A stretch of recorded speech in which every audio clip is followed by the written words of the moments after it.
Redbridge station, really underrated architectural gem of the Central line.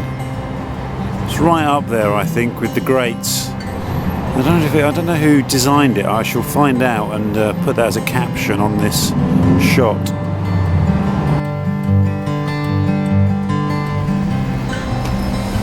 I haven't come to Redbridge though to admire the station. I've come here to walk along the River Roding, or River Rodding as I often say, and I have to correct myself. I think the Roding is just over here by the Eastern Avenue. There's a great sequence of underpasses and open spaces that run around and through Redbridge roundabout. It's almost like a bit of land art, this roundabout. And you emerge, look, under the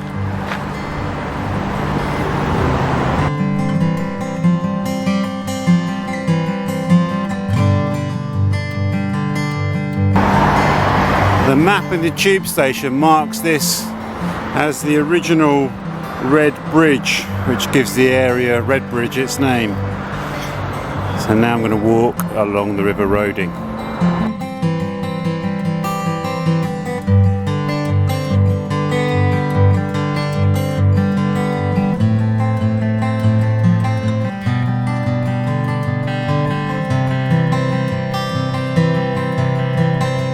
This is a really great river and a fantastic walk, but I have to say the graffiti is seriously substandard.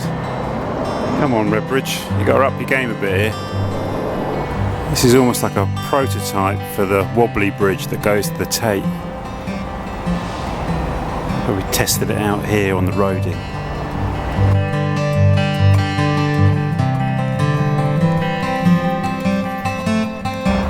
When people talk about rivers in London, they often miss the Roding out. I think it's because a lot of people consider this Essex, but it is. This section of the Roding is certainly in London. We have a lovely little tributary here, which seems to have come down from the high ground of Wanstead. I have to look it up and see if it's got a name.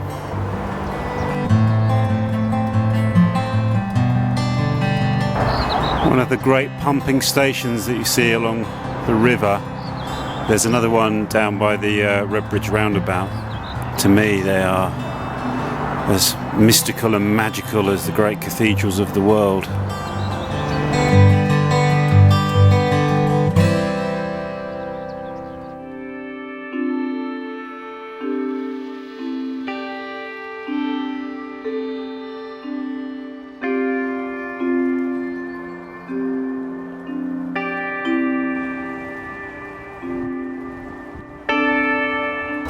Here we have another confluence of the Roding in one of its tributaries, by the looks of it.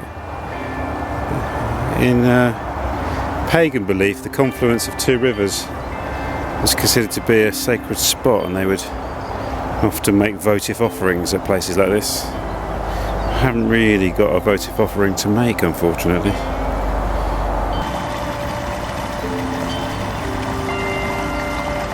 Our great guardians, the pylons. When I first moved out to this part of East London, from living at the Angel, it was the pylons that really struck me. That you live with these gigantic beasts straddling the landscape. And I've now come to see them as a sort of source of comfort, a symbol of home. Now along this section of the river, the sound of the road recedes and the bird song starts to dominate. And as a human walking along here, I start to feel a bit like an intruder.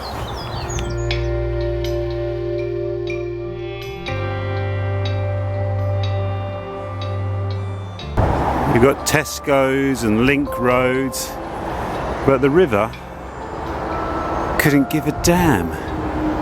Just going to keep trundling on.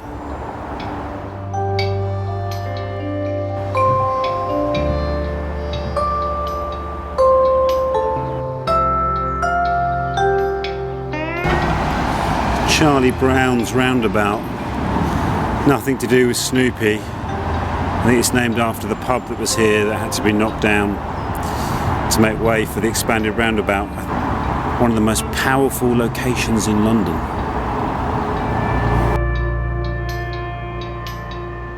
Sometimes it can't all be bucolic and beautiful and dragonflies and birdsong. Sometimes you've got to rough it a bit.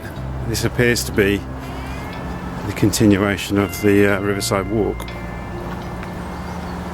Compare, if you will, this modern pumping station with the glorious cathedral that we saw earlier on. You can see the point at which we gave up trying to design decent civic utilities.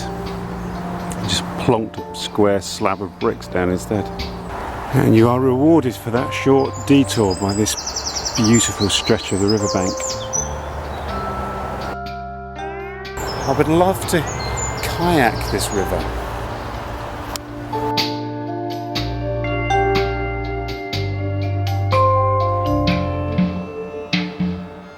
There's a really good variety of bridges across the Roding. Here's another one here.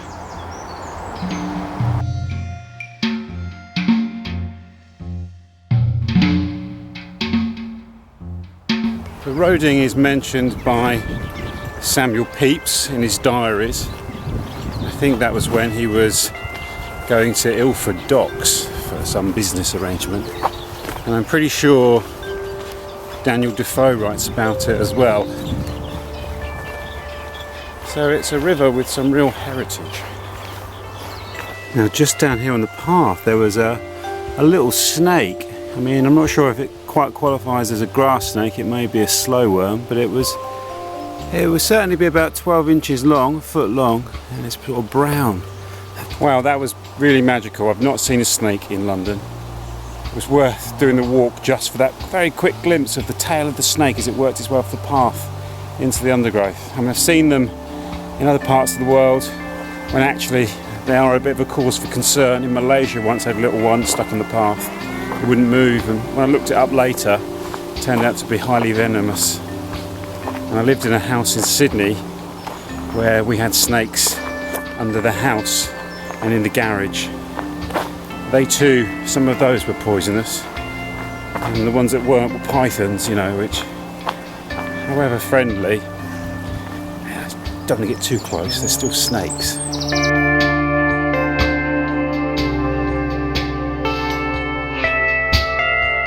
This must be the mother bridge of the River Roding, where the Central Line trains pass over.